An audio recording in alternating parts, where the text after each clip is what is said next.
Welcome to SAM Institute Daily Current Affairs 2025 May 5.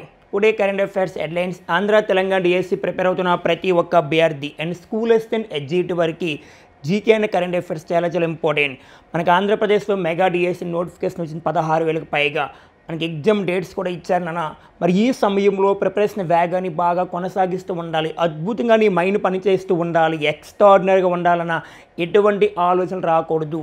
నేను విజయం సాధిస్తాను, yes ఈ డిఎస్సిలో ఒక జాబ్ వస్తుంది, నాకు నా లైఫ్ మారుతుందన్న ఆలోచన నీకు ఉండాలి. ఎటువంటి నెగిటివ్ ఆలోచన నీకు ఉండకూడదు, ఎటువంటి నెగిటివ్ ఫీలింగ్స్ నీకు ఉండకూడదు నాన్న. ఎవరో ఏదో చెప్తూ ఉంటారు, నీకు జాబ్ వస్తుందా లేదా నీకు తెలుస్తుందానా? నువ్వు విజేత అవుతావు, నీకు మాత్రమే తెలుసు. ఎస్ ఈసారి నాకు జాబ్ వస్తుందని నువ్వు గట్టిగా అనుకో, ఎస్ నువ్వు సాధిస్తావు. మనం కాకపోతే ఎవరు సాధిస్తారు నాన్న? ఇప్పటి వరకు 7 years నుంచి వెయిట్ చేస్తున్నాం ఒక డిఎస్సి జాబ్ కోసము. 16,000కి పైగా మనకి డిఎస్సి రానే వచ్చిందన్న. స్కూల్ అసిస్టెంట్ ఎడ్జిటి నువ్వేమనుకుంటున్నావో అది నీ మైండ్లో ఉండాలి. ఈసారి మంచి మార్క్స్తో మనకి డిఎస్సిలో జాబ్ రావాలి, మన లైఫ్ మారాలి అని గట్టిగా అనుకుంటే వస్తుంది. మన లైఫ్ మారుతుంది. చివరి అవకాశం అని గట్టిగా ప్రిపేర్ అవ్వు. మన ఛానల్ మీ ఫ్రెండ్స్ అందరికీ షేర్ చేయండి, లైక్ చేయండి నాన్న. అంటే తప్పనిసరిగా మంచి కంటెంట్ ఇస్తున్నాం మీకు డైలీ కరెంట్ అఫైర్స్లో భాగంగా. Today current affairs headlines. ఇంట్లో ఫస్ట్ వన్, బొగ్గు గని కార్మికుల దినోత్సవం. బొగ్గు గని కార్మికుల దినోత్సవాన్ని ప్రతి సంవత్సరం ఏ రోజున జరుపుకుంటాం. మనకి ముఖ్యమైన తేదీలు, ఇంపార్టెంట్ డేట్స్ నాన్న, చాలా ఇంపార్టెంట్ డేట్స్ మనకు ఉంటాయి నాన్న. అవి గ్యారెంటీగా వస్తాయి అంటే డిఎస్సి పర్పస్లో. బొగ్గు గని కార్మికుల దినోత్సవాన్ని ఎవ్రీ ఇయర్ ఎప్పుడు జరుపుకుంటాం. Next one, Pushpak national mission on drone technology ఇటీవల కాలంలో వార్తలో ఉంది. మా డ్రోన్ టెక్నాలజీ సంబంధించి ఇటీవల కాలంలో Pushpak national mission on drone technology ఎవరు తీసుకొచ్చారు? ఐఐటి వారు. మీకు ఐఐటి అంటే సింగిల్ లైన్ క్వశ్చన్ అన్న, సింగిల్ లైన్ క్వశ్చన్. భారతదేశంలో మొత్తం 23 ఐఐటీస్ ఉన్నాయి. ఇండియా పాస్ట్ ఐఐటి అని మీకు చెప్పుకున్నాం. ఇండియాలో బెస్ట్ ఐఐటి, ఇండియాలో ఉత్తమమైన ఐఐటిగా మనకి ఐఐటి మద్రాసు వార్తలో ఉంది. మన ఐఐటీలు భారతదేశంలోనే కాకుండా విదేశాల్లో కూడా ఏర్పాటు చేస్తారని మాట్లాడుకున్నాం. గుర్తుపెట్టుకుని ఒకసారి రీకాల్ చేసుకోండి. ఇటీవల కాలంలో తరచూ వార్తలో ఉన్న ఇంపార్టెంట్ టాపిక్స్ మనకి రెగ్యులర్గా వస్తున్న టాపిక్స్ ఎగ్జామ్లో వస్తాయి. ఇటీవల కాలంలో వార్తలో ఉన్న అవార్డ్స్ అవ్వచ్చు, ఇటీవల కాలంలో వార్తలో ఉన్న summits, G20, G7, BRICS, NATO ఇలాంటి సమిట్స్ ఎగ్జామ్లో వస్తాయి. అండ్ కాఫ్ సమిట్, కాఫ్ అంటే conference of parties. Next SCO. ఇటీవల కాలంలో వార్తలు బుక్స్ అండ్ ఆథర్స్. ఇటీవల కాలంలో వార్తలు ఉన్న సైన్స్ అండ్ టెక్నాలజీ అంశాలు. లేటెస్ట్గా PSLV C-59 రాకెట్ ప్రయోగము, PSLV C-60 రాకెట్ ప్రయోగము, GSLV F-15 రాకెట్ ప్రయోగము, అలాగే చంద్రయాన్ 3 ప్రయోగము, గగనయాన్ 2026, అలాగే 2026లో నాసా చేయబోతున్న ప్రయోగం పేరు ఆర్టిమిస్ 2. 4 members వెళ్తున్నారు. అవన్నీ రీకాల్ చేసుకొని ఎగ్జామ్లో అవే వస్తాయి నాన్న. ఇటీవల కాలంలో భారతదేశంలో గుర్తించిన జాతీయ పార్కులన్నీ మొత్తం 106 కాకుండా ఇటీవల కాలంలో లేటెస్ట్గా గుర్తించాం.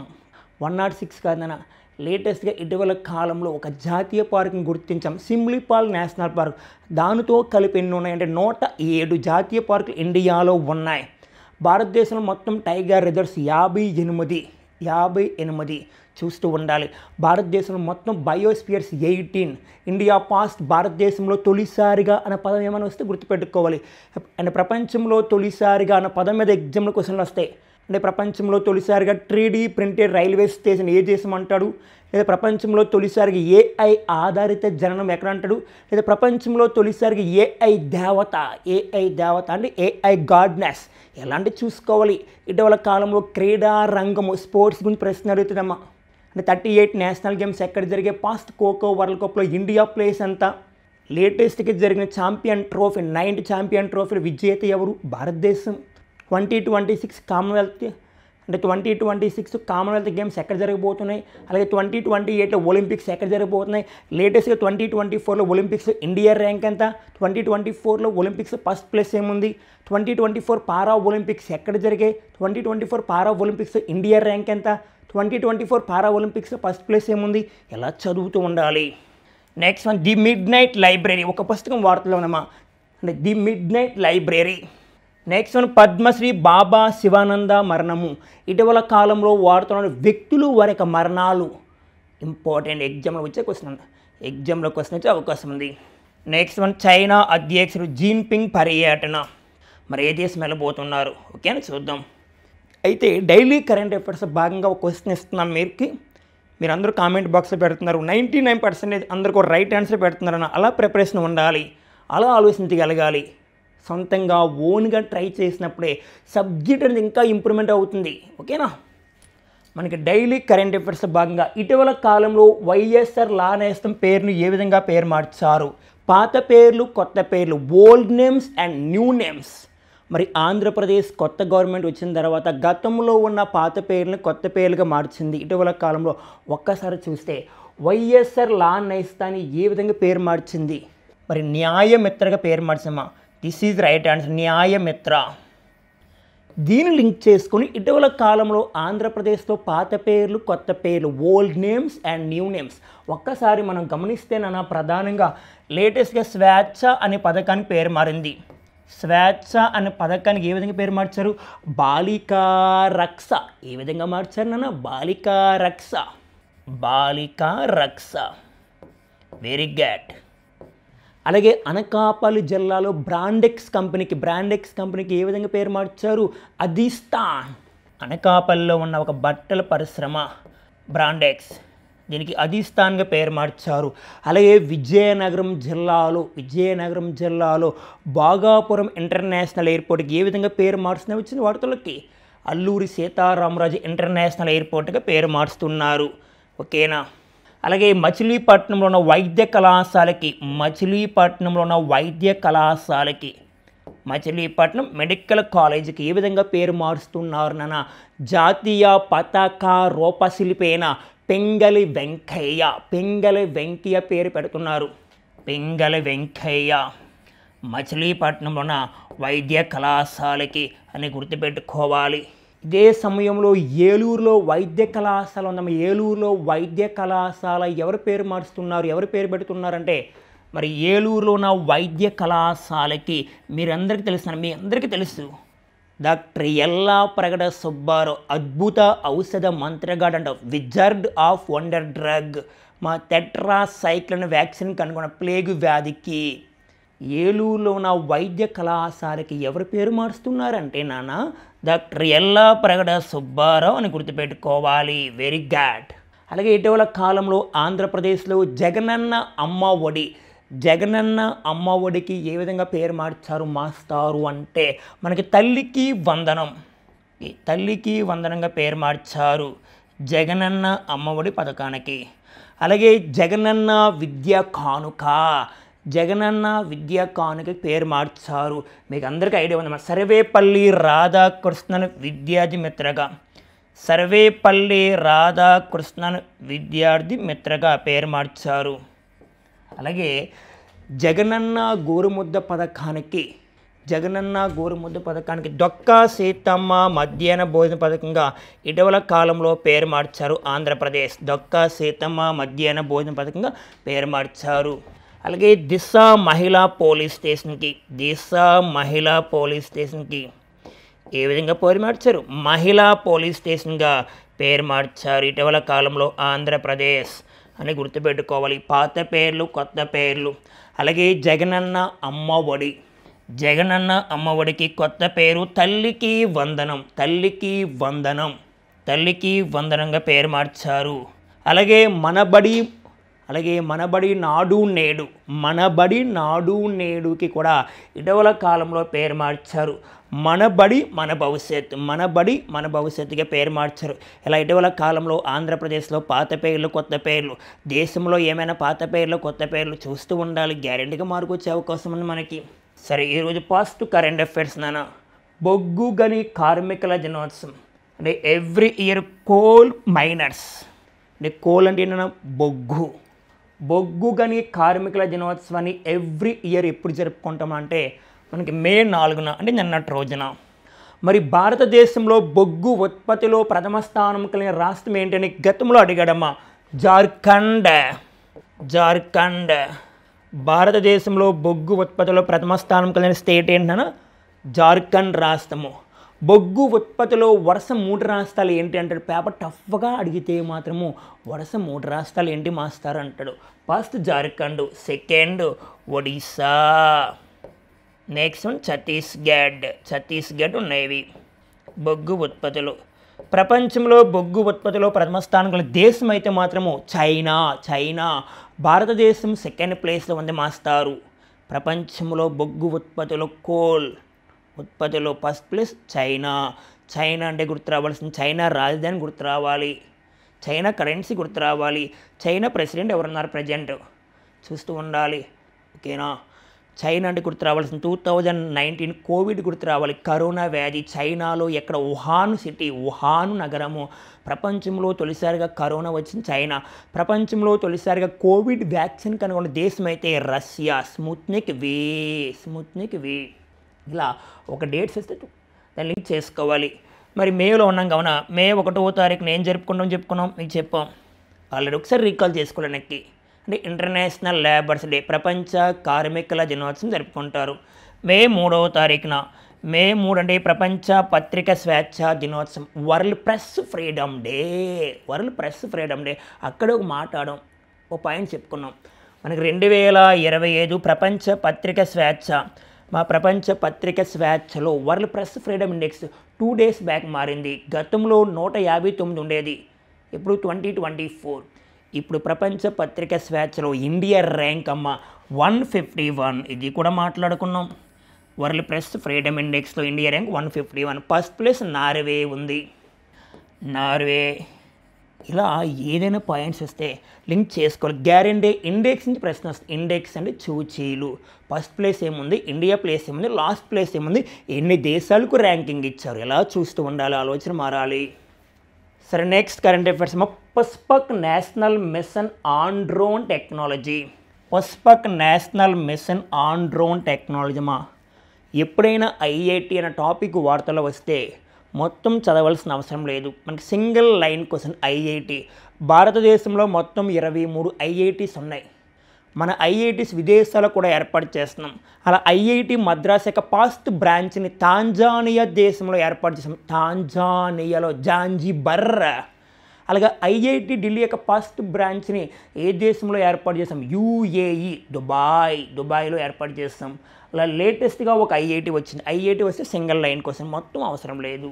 అంటే ఇటీవల కాలంలో Pushpak national mission on drone technology ఎవరు తీసుకొచ్చారు, ఐఐటి ఎవరండి, ఐఐటి ముంబై. ఇక్కడ చూస్తే వివిధ రంగాల్లో స్వదేశీ టెక్నాలజీ అభివృద్ధిని ప్రోత్సహించడానికి తీసుకొచ్చారు. అంటే Pushpak national mission on drone technology. అలాగే చిన్న పాయింట్ ఇక్కడ, మీరు ఎవరు కన్ఫ్యూజ్ అవ్వద్దు. పుష్పక విమాన్ అంటాం. పుష్పక విమాన్ అంటే సినిమా కాదు. పుష్పక విమానం ఇటీవల కాలంలో సినిమా వచ్చింది, అది కాదు. లేటెస్ట్గా మనకి ఇస్రో అంటే ఇండియన్ స్పేస్ రీసెర్చ్ ఆర్గనైజేషన్ వారు పుష్పక విమానం తీసుకొచ్చారు. ఇది పునర్వినియోగ వాహనం. దీన్నే RLV అంటాం. అంటే రీజబుల్ లాంచ్ వెహికల్ పునర్వినియోగ వాహనం ఇక్కడ దీన్ని 2024లో టెస్టింగ్ చేశారు. 2024 కర్ణాటకలోని చిత్రాగఢ్ అనే ప్రాంతంలో పరిశోధన చేస్తాం. విజయవంతమైంది ప్రయోగం. ఇస్రో తీసుకొచ్చిన రీజబుల్ లాంచ్ వెహికల్ వాహనము పుష్పక విమాన్. ఓకేనా, అదే ఇస్రో ప్రయోగించిన రీజబుల్ రాకెట్ అయితే మాత్రము రూమీ 1 రాకెట్. అంటే రూమీ 1 రాకెట్ని చెన్నైకి చెందిన స్పేస్ జోన్ ఇండియా వారు తయారు చేశారు. స్పేస్ జోన్ ఇండియా ప్రధానంగా చెన్నైకి చెందిన స్పేస్ జోన్ ఇండియా మరియు మార్టిన్ గ్రూప్ వారు తయారు చేశారు రూమీ 1 రాకెట్. ఓకేనా. Okay friends, next current affairs ఒక బుక్ వార్తలో ఉంది. ఇటీవల కాలంలో బుక్స్ అండ్ ఆథర్స్ మనకు ప్రశ్న కష్టంగా ఇవ్వాలి అనుకుంటే మ్యాచింగ్ ఆఫ్ ద ఫాలోయింగ్. జాబితా 1లో బుక్స్ అన్నీ ఇస్తాడు, జాబితా 2లో ఈ బుక్ ఎవరు రాస్తారంటాడు. లేదా ఇటీవల కాలంలో వాడుతున్న బుక్ ఇచ్చి ఆ బుక్ ఎవరు రాస్తారంటాడు. వాడు ఎలా అయినా అడగవచ్చు. మనకి ఓల్డ్ బుక్స్, న్యూ బుక్స్ చదువుతూ ఉండాలి. పుస్తకాలు, రచయితలు మనకు ఆన్లైన్ ఎగ్జామ్ కావున గ్యారెంటీగా ప్రతి ఒక్కరు అన్నీ చదువుతూ ఉండాలి. మరి ఇటీవల కాలంలో వాడుతున్న బుక్ చాలా important. The midnight library అనొచ్చు. ఎవరు రాస్తారు అంతే సరిపోతుంది. Mart Hague. ఓకేనా. లేటెస్ట్గా ఒకసారి వాడుతున్న బుక్స్ ఒకసారి రీకాల్ చేసుకోండి. ఓకేనా. మనకి ఈసారి ప్రధానంగా ప్రశ్న వచ్చే అవకాశం ఉంది. హార్ట్ ల్యాంప్ ఇది వచ్చే అవకాశం ఉంది. ఈ పుస్తకాన్ని బాను ముస్తాక్ గారు రాశారు. బాను ముస్తాక్ ఎందుకు వచ్చే అవకాశం ఉంది నాన్న అంటే ప్రధానంగా ఈ పుస్తకం ఇంటర్నేషనల్ మ్యాన్ బుక్కర్ ప్రైజ్కి నామినేట్ అయింది. ఓకే, ఇంటర్నేషనల్ మ్యాన్ బుక్కర్ ప్రైజ్కి నామినేట్ అయింది. మరొక పుస్తకం ఇంపార్టెంట్ నాన్న, ది ఆర్బిటల్ నవల. నెక్స్ట్ ఆర్బిటల్ అనే నవల కూడా ఇంపార్టెంట్. ఆర్బిటల్ అనే నవల మరి ఎవరు రాశారంటే సమంతా హార్వే గారు రాస్తారు. దీని ఇంపార్టెన్స్ ఏంటంటే మ్యాన్ బుక్కర్ ప్రైజ్ వచ్చింది. మరి 2024లో మ్యాన్ బుక్కర్ ప్రైజ్ ఏ పుస్తకానికి ఏ నవలకు వచ్చిందంటే మనకి ప్రధానంగా ఆర్బిటల్ నవల రాసింది సమంతా హార్వేకి 2024 మ్యాన్ బుక్కర్ ప్రైజ్ వచ్చింది, గుర్తుపెట్టుకోవాలి. ఓకేనా. అలాగే ద వెజిటేరియన్ ఒక నవల కూడా వార్తలో ఉందమ్మా. ద వెజిటేరియన్కి నాన్న ప్రధానంగా ఎవరు రాస్తారంటే మీకు తెలుసు, మా పేరు హాంకాంగ్. ఇక్కడ చూస్తే ద వెజిటేరియన్ నవలకి హాంకాంగ్కి 2024లో నోబెల్ సాహిత్యం అవార్డు. మరి హాంకాంగ్ ఏ దేశం అంటే సౌత్ కొరియా, దక్షిణ కొరియా దేశానికి చెందినవారు. ఇలా ఏమైనా ఇంపార్టెంట్ బుక్స్ నెంబర్ ఆఫ్ ఉంటాయి. దాంట్లో మనకి ఇంపార్టెన్స్ ఏమనుకుంటున్నాము ఎగ్జామ్ పర్పస్లో వచ్చే అవకాశం ఉందంటే దాన్ని బాగా గుర్తుపెట్టుకోవాలి. Okay friends, next current affairs Padmashri Baba Sivananda మరణము. మరి ఈయన ఉత్తరప్రదేశ్ చెందినవరమా. అంటే ఉత్తరప్రదేశ్ అంటే భారతదేశంలో జనాభా ఎక్కువ రాష్ట్రం గుర్తు రావాలి. మరి ఇటీవల కాలంలో మహాకుంభమేళా జరిగింది. ఉత్తరప్రదేశ్ అంటే భారతదేశంలో జనాభా ఎక్కువ రాష్ట్రం గుర్తుకొస్తుంది. భారతదేశంలో లోక్సభ స్థానాలు కొన్న రాష్ట్రము, భారతదేశంలో రాజ్యసభ స్థానాలు కొన్న రాష్ట్రము, భారతదేశంలో అసెంబ్లీ స్థానాలు కొన్న రాష్ట్రం కూడా ఉత్తరప్రదేశ్ యొక్క మొత్తం అసెంబ్లీ స్థానాలు 403, లోక్సభ స్థానాలు 80, రాజ్యసభ స్థానాలు 31. ఓకేనా. అలాంటి ఉత్తరప్రదేశ్ చెందిన వ్యక్తి అంటే ప్రధానంగా వారణాసిలో మరణించారు. పద్మశ్రీ అవార్డు గ్రహీత. మరి ఆయన పేరు మనకి బాబా శివానంద అంటే ఇటీవల కాలంలో మరణించారు. అంటే ప్రముఖ యోగా గురువు అయిన మరి 128 సంవత్సరాల వయసులో మరణించారు. ఎక్కడ? వారణాసి. మరి ఈయనకి పద్మశ్రీ అవార్డు 2022లో వచ్చింది. 128 సంవత్సరాల వయసులో 128 ఇయర్స్. లేటెస్ట్గా ఇటీవల కాలంలో మనం మాట్లాడుకుంటేనన్నా ప్రధానంగా బ్రెజిల్ దేశానికి చెందిన ఒక బామ్మగారు చనిపోయారని చెప్పుకోండి. 116 సంవత్సరాల వయసులో ఆమె పేరు సిస్టర్ ఎన కనబారో లొకాస్.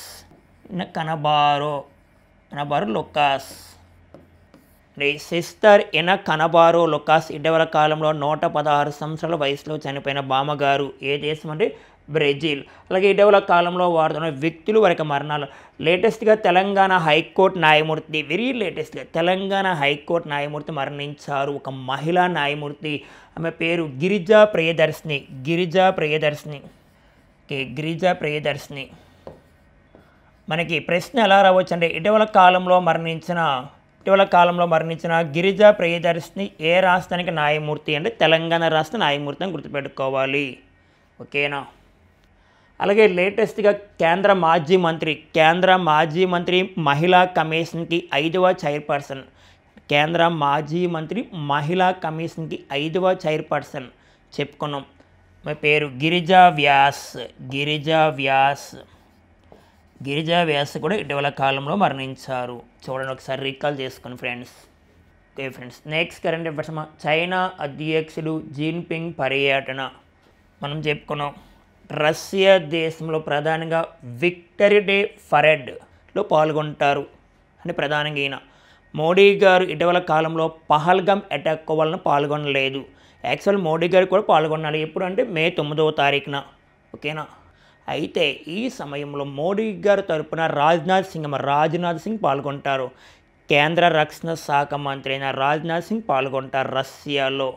ఇక్కడ చూస్తే మే 7, 8, 9, 10 తేదీలో ఆ దేశంలో మొత్తం పర్యటన చేస్తారు. మరి ఎవరంటే చైనా అధ్యక్షుడు Jinping. Okay, China president.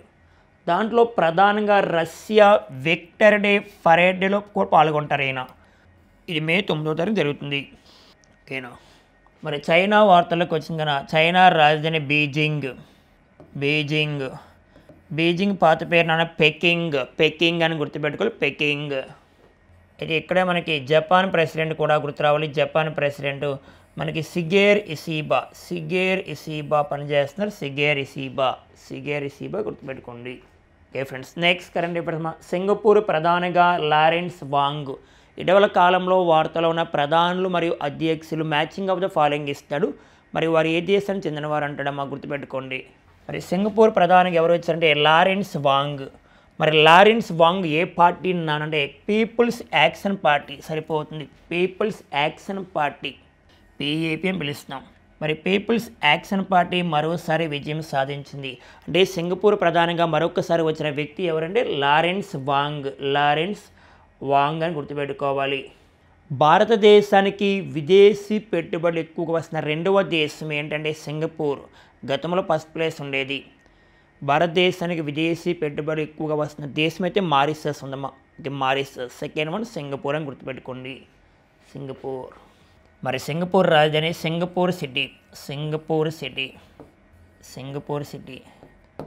Next 2025 హెన్లీ passport అమ్మ. 2025 హెన్లీ పాస్పోర్ట్ ఇండెక్స్లో ప్రథమ స్థానం కలిగిన దేశం ఏంటంటే సింగపూర్ అమ్మ. సింగపూర్. అదే 2025 హెన్లీ పాస్పోర్ట్ ఇండెక్స్లో భారతదేశం యొక్క ప్లేస్ అయితే 85 అమ్మ. 85 ఇలా లింక్ చేస్తూ ఉండాలి. Okay friends, next current affairs అమ్మ. ఆస్ట్రేలియా ప్రధానిగా Anthony okay friends, next current affairs అమ్మ. ఆస్ట్రేలియా ప్రధానిగా ఆంటోనీ అల్బనీస్. మరి ఆస్ట్రేలియా అంటే మీకు తెలుస్తుందన్న ఇటీవల కాలంలో 13th one day cricket world cup జరిగింది. ఈ 13వ వరల్డ్ కప్ 2023 అక్టోబర్ 5 నుండి నవంబర్ 19 వరకు జరిగింది. మరి ఈ సమయంలో విజేత ఎవరున్నానంటే ఆస్ట్రేలియా. మరి ఏ దేశం ఓడిపోయిందన్న భారత్. మరి 13వ వన్డే క్రికెట్ వరల్డ్ కప్ ఇలా చూస్తూ ఉండాలి. మరి లేటెస్ట్గా ఆస్ట్రేలియా ప్రధానికి వచ్చిన వ్యక్తి ఆంటోనీ అల్బనీస్. ఏ పార్టీ నానా అంటే మనకి Labour Party. Okay, Labour Party విజయం సాధించింది. మరి ఆస్ట్రేలియా వార్తలకు వచ్చింది కానీ Australia capital Canberra. Okay friends, next current affairs క్రీడా రంగానికి సంబంధించి ఇక్కడ మనం చూస్తే ఎదురు లేని చైనా అంటున్నాడమ్మా. మరి ప్రధానంగా దేంట్లో అంటే అంతర్జాతీయ బ్యాడ్మింటన్ 2025. మరి అంతర్జాతీయ బ్యాడ్మింటన్కి సంబంధించిన ఒక కప్పు నాన్న. ప్రధానంగా సుదర్శన్ కప్. మరి సుదర్శన్ కప్లో ఇటీవల కాలంలో విజేత ఎవరు అంటాడు. సుదర్శన్ కప్ ఎప్పుడు ప్రారంభమైంది. సుదర్శన్ కప్ అంటే మనకు గుర్తు రావాల్సింది ఇంటర్నేషనల్ బ్యాడ్మింటన్ కప్ అని గుర్తు రావాలి. కానీ ఇంటర్నేషనల్ బ్యాడ్మింటన్ 2025. మరి ఎవరు విజేత అంటే చైనా ఎన్నోసారి విజేత అంటే 14వ విజేత. మరి చరిత్రలో తొలిసారిగా ఎప్పుడు ప్రారంభమైంది సుదర్శన్ కప్ అంటే 1998లో ప్రారంభమైంది. ఈసారి 2025 విజేత ఎవరు చైనా. మరి ఏ దేశం పైన విజయం సాధించిందంటే దక్షిణ కొరియా. ఓకే, దక్షిణ కొరియా పైన విజయం సాధించింది. మరి ఇప్పటి వరకు చైనా ఎన్నిసార్లు విజయం సాధించింది? మొత్తం 14 times. First time 1995, next one 1997, next one 1999, next one 2001, 2005, 2007, 2009, 2011, 2013, 2015, 2019, 2021, 2023, 2025లో China విజేత. దేంట్లో ప్రధానంగా అంటే సుదర్శన్ కప్ అమ్మ. సుదర్శన్ కప్ దేనికి సంబంధించిందంటే బ్యాడ్మింటన్. భారతదేశంలో బ్యాడ్మింటన్ ప్లేయర్స్ గుర్తు రావాలి. ఉదాహరణకి పివి సింధు, పుల్లెల గోపీచంద్ అంటే ఇలాంటి పర్సన్స్ గుర్తు రావాలి. ఇది మొత్తం మనకు అవసరం లేదు. Okay friends, next current affairs. మరి ఇటీవల కాలంలో 2025 ఏప్రిల్ 22 పహల్గామ్ ఉగ్రదాడి జరిగింది. జమ్మూ అండ్ కాశ్మీర్ అనంతనాగ్ జిల్లాలో అని మాట్లాడుకున్నాం. ఈ సమయంలో భారతదేశం పాకిస్తాన్ మధ్య వార్ స్టార్ట్ అవుతుంది. రెండు దేశాల మధ్య వివాదాస్పదంగా ఉంది. ఈ సమయంలో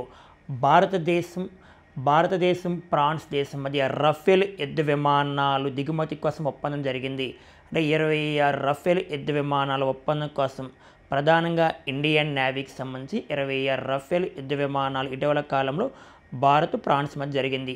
అలాగే ఇదే సమయంలో ఈ పహల్గామ్ అటాక్ దాడిలోనే ప్రధానంగా ఇప్పుడు దేశాన్ని కాపాడుకోవాలనే ఉద్దేశంతో భారతదేశము లేటెస్ట్గా ఒక దేశంతో ఒప్పందం చేసుకుంది. ఆ దేశమే రష్యా. రష్యా దేశం నుంచి మిస్సైల్స్ని దిగుమతి చేసుకుంటుంది.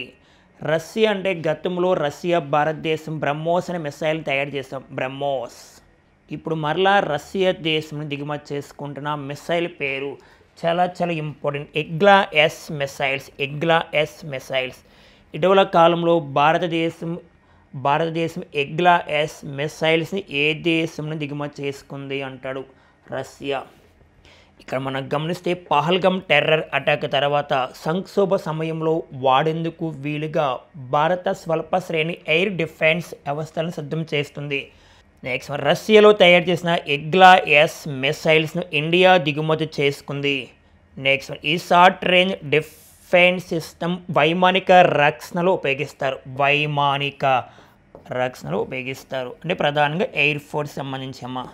యాక్చువల్గా ఇవి భారతదేశం ఇప్పుడే కాదమ్మా 1990 నుంచి కూడా దిగుమతి చేసుకుంటుంది. 1990 నుంచి భారత్లో అందుబాటులో ఉన్నాయంట. ఆ మిసైల్ పేరు ఎగ్లా ఎస్ మిసైల్, నేను గుర్తుపెట్టుకోండి. Okay friends, next current affairs మనం చూస్తే మహిళా కమిషన్కు 7698 వేధింపుల కేసులు.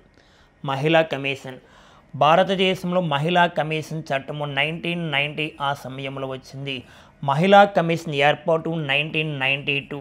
లేటెస్ట్గా మహిళా కమిషన్ చైర్పర్సన్గా 9th ఉమెన్ కమిషన్ చైర్పర్సన్ మరి విజయ కిషోర్ రహత్కర్ పనిచేస్తారు. విజయ కిషోర్ రహత్కర్.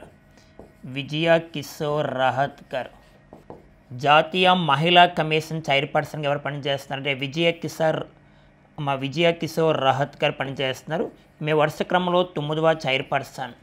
అలాంటి మహిళా కమిషన్ వార్తల్లోకి వచ్చి మహిళలు ప్రధానంగా లైంగిక వేధింపుకు గురవుతూ ఉంటారన్న ఇటీవల కాలంలో బహిరంగ ప్రదేశాల్లో మహిళల లైంగిక వేధింపులు అరికట్టడానికి ఢిల్లీ కూడా అద్భుతమైన కార్యక్రమం ప్రారంభిస్తుంది. ఇవన్నీ మనం చూస్తాం. ఎక్కువ భారతదేశంలో మహిళా కమిషన్ రిపోర్టు ప్రకారం మహిళలకి వేధింపులు ఎక్కువ ఏ రాష్ట్రంలో ఉన్నాయంటేనన్న ఉత్తరప్రదేశ్. ఇక్కడ 7698లో ఒక ఉత్తరప్రదేశ్లోనే 50% పైగా ఉన్నాయి. ఇక్కడ మనం గమనిస్తే మహిళలకు సంబంధించి ఈ సంవత్సరంలో ఇప్పటి వరకు జాతీయ మహిళా కమిషన్ ఒక సంవత్సరంలోనే ప్రధానంగా 7698 ఫిర్యాదులు వచ్చాయి. 7698 ఫిర్యాదులు వచ్చాయంట, గుర్తుపెట్టుకోండి. ఎక్కువగా ప్రధానంగా మరి ఎలాంటి వేధింపులు వస్తాయంటే గృహహింస. నెక్స్ట్ మనం వరకట్న వేధింపులు, అత్యాచారము, నెక్స్ట్ లైంగిక వేధింపులు ఎలాంటివి వస్తున్నాయి ప్రధానంగా గుర్తుపెట్టుకోండి. ఇందులో సైబర్ క్రైమ్స్ కూడా ఉన్నాయి నాన్న. ఓవరాల్గా అంటే ఏ రాష్ట్రం అంటే ఉత్తరప్రదేశ్, గుర్తుపెట్టుకు సరిపోద్ది. Okay friends, next current affairs పశు సంపద పెంపునకు ఆపరేషన్ గోవు. భారతదేశంలో పశు సంపదను పెంపొందించడానికి ఇంకా డెవలప్మెంట్ చేయాల ఉద్దేశంతో లేటెస్ట్గా ఆపరేషన్ గోవు వార్తలకు వచ్చింది. ఇక్కడ మనం గమనిస్తే పశు గణ అభివృద్ధి సంస్థ కృత్రిమ గర్భధారణ మరి ఏ పేరుతో ప్రధానంగా అంటే గోకుల్ ద్వారా సబ్సిడీ పై సెమాన్. గోకుల్ 96% పడ్డులు కలిగే అవకాశము తెలుసు మీకు ఆటోమేటిక్గా. అంటే జాతీయ కృత్రిమ గర్భధారణ పథకం కింద పశు గణ అభివృద్ధి సంస్థ చేస్తున్న ప్రయత్నాలు సత్ఫలితాలను ఇస్తుంది. పశువులో పడ్డదోడల అంటే ఆడదోడలన అంతటి పెంపు పాడి రైతులకు ఉపాధి పెంపు లక్ష్యంగా నెరవేరుతుందండి. ఇది ఇటీవల కాలంలో పశు సంపద పెంపునకు ఆపరేషన్ గోవని గుర్తుపెట్టుకో. ఒకటే ప్రధానంగా ఆపరేషన్ గోవ అంటే పశు సంపద పెంపునకు సరిపోతుంది. అంటే ప్రధానంగా ఏ రాష్ట్రం తీసుకొచ్చిందని దీంట్లో మనకి తెలంగాణ కూడా ఉంది. Okay friends, next current affairs space X ప్రయోగ కేంద్రము ఇప్పుడు స్టార్ బేస్ నగరంగా మారింది. అంటే ఇటీవల కాలంలో స్పేస్ ఎక్స్ ప్రయోగ కేంద్రాన్ని ఏ విధంగా మార్చారంటే స్టార్ బేస్. మరి స్పేస్ ఎక్స్ అంటే మనం గుర్తు రావాల్సింది ఎలన్ మస్క్ ఆధ్వర్యంలో పనిచేస్తుంది. ఎలన్ మస్క్ ఆధ్వర్యంలో పనిచేస్తున్న స్పేస్ ఎక్స్ ప్రయోగ కేంద్రాన్ని ఇప్పటి నుంచి ఏ పేరుతో పిలుస్తారంటే స్టార్ బేస్ నగరంగా. ఇక్కడ మనం గమనిస్తే అమెరికాలోని దక్షిణ టెక్సాస్లోని ఎలాన్ మస్క్కు చెందిన స్పేస్ ఎక్స్ కంపెనీ ప్రాంతాన్ని అధికారికంగా ఒక నగరంగా ప్రకటించారు. ఏ నగరంగా ప్రకటించారంటే స్టార్ బేస్ నగరంగా. Very good.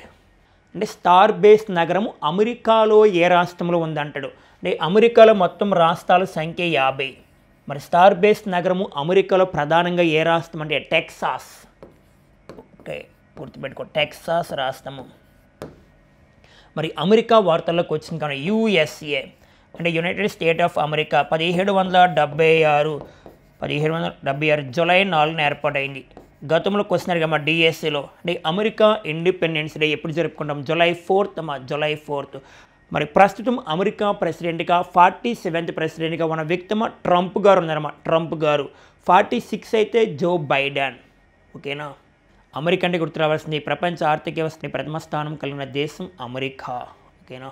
ఓకే ఫ్రెండ్స్, మనకు డైలీ కరెంట్ అఫైర్స్ భాగంగా డైలీ ఒక ప్రశ్న ఇస్తున్నాం. మరి ఈరోజు రేపటి ప్రశ్న అందరూ కామెంట్లో పెట్టండి. ఇక్కడ చూస్తే 2025 ప్రపంచ క్యాన్సర్ దినోత్సవం ఇతివృత్తము. అసలు ప్రపంచ క్యాన్సర్ దినోత్సవాన్ని ప్రతి సంవత్సరం ఎప్పుడు జరుపుకుంటాం? 2025 థీమ్ అంటే ఇతివృత్తము ఏంటి? కామెంట్ బాక్స్లో పెట్టండి అందరూ కూడా. ఓకే ఫ్రెండ్స్, మనకున్న కరెంట్ అఫైర్స్ మీ ఫ్రెండ్స్ అందరికీ షేర్ చేయండి, లైక్ చేయండి. All the best.